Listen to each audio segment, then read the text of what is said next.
కాయలు తెచ్చుకుని తోటలోంచి ఇంటి దగ్గరే కోసుకున్నాం. ఇగో ముక్కలు కోసుకున్నాం. పంచదార ఇది ఇంట్లోనే తయారు చేసుకున్నాం. ఆవాలు, కారం, సాల్ట్ అన్నీ కూడా ఇంట్లో తయారు కలిపేసాను. కల్లుప్పు ఆడేసి ఆవకాయ మిరగాయలు పచ్చకంగా ఉంటాయి. ఆ మిరగాయలు తెచ్చుకుని మిక్సీలో కారం చేసుకున్నాం. ఆవాలు తెచ్చుకుని ఎండబెట్టుకుని పొడిని చేసుకున్నాం. ఇవన్నీ కూడా మంచి ఎండలకే ఎండబెట్టుకోవాలి.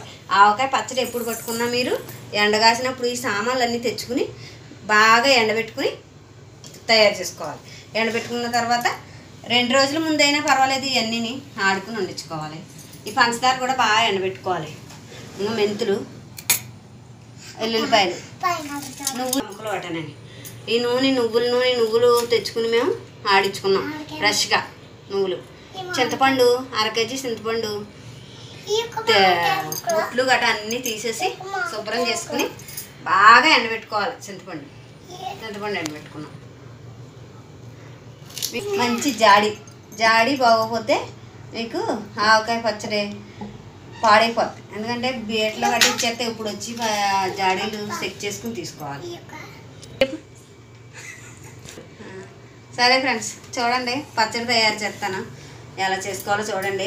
అందరూ సంవత్సరం పాటు నిల్వ ఉంటుంది పచ్చడి అంటారు. మా పచ్చడి అయితే ఈ స్టైల్లో చేస్తే 2 సంవత్సరాలు పచ్చడి. మీరు మాత్రం చేయవలసింది ఏంటంటే పచ్చడి నిల్వ ఉన్న ముఖ్యంగా చేయవలసింది ఏంటంటే దీనికి వాడి సామాన్లన్నీ మాత్రం బాగా ఎండాలి.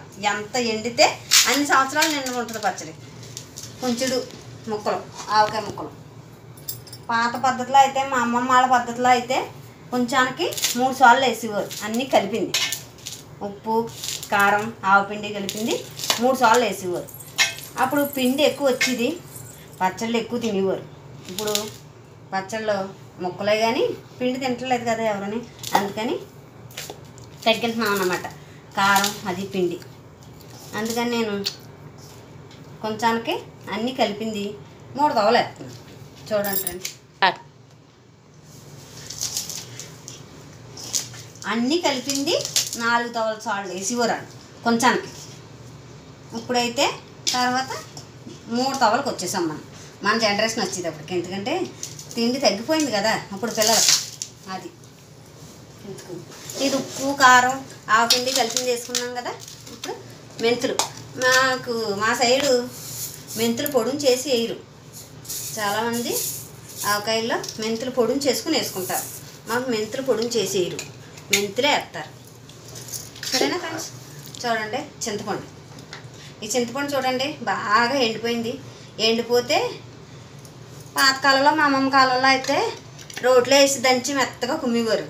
మన కాలంలో రోడ్లు ఉన్నాయి, రోడ్లు మాకు ఉన్నాయి కానీ రుబ్బి కొట్టి ఓపిక లేదు. మిక్సీ చేసాం చూడండి. బాగా ఎండిపోతే మిక్సీ అయిపోతుంది, మిక్సీ చేస్తాం. అది చింతపండు. తర్వాత ఆయిల్ చూడండి, పప్పు, నువ్వుపప్పు ఆయిల్ కంపల్సరీ. పప్పు ఆయిల్తోనే పట్టుకునేవారు అప్పుడు. ఇప్పుడు మళ్ళీ నువ్వుపప్పు. ఇప్పుడైతే ఏడుశనగపప్పు నూనెతో పట్టుకుంటున్నారు. మా అమ్మమ్మ కాలంలో అయితే మాకు ఆడించుకుని పట్టేవారు. అదే పద్ధతి నాదిని.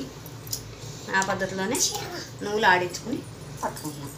చూడండి, ఇప్పుడు కొంచానికి 2 తవలు పంచదార,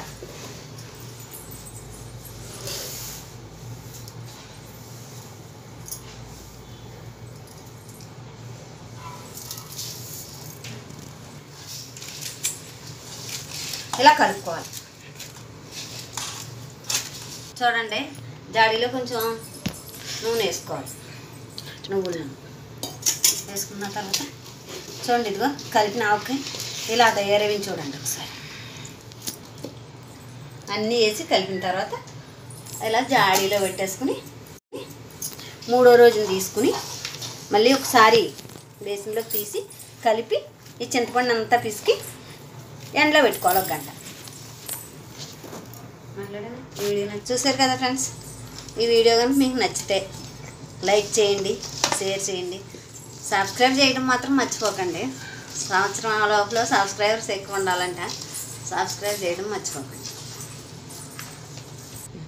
బాయ్ ఫ్రెండ్స్. Bye bye.